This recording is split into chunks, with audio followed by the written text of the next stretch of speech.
И здравейте хора, днес ще ви покажа как се инсталира The Sims 4. Първо трябва да инсталирате играта от Zamunda, аз ще ви дам линк под описанието ще бъде.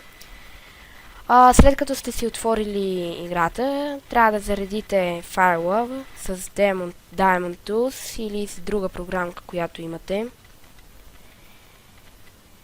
Изчаквате. И е готово. Отивате си ви в My Computer и отваряте образа все пак.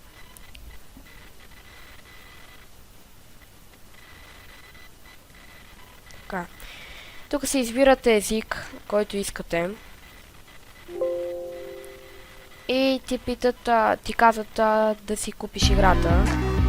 Спирате музиката, тук казвате къде искате да се инсталира играта и давате Next. Дали искате да ви създаде иконка на десктопа и в старт менюто. И инсталирате.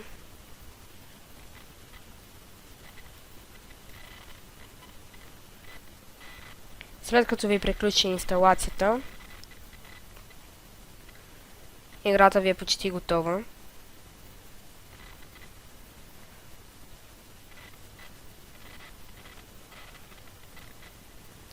Така.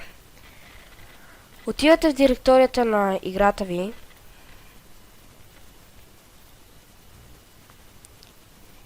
И отивате в папката, която сте инсталирали играта. Ето така. И копирате папката Crack. Съдържанието и го копирате и го поставяте в текущата папка на играта. И играта вече ви е готова, за да може да я играете.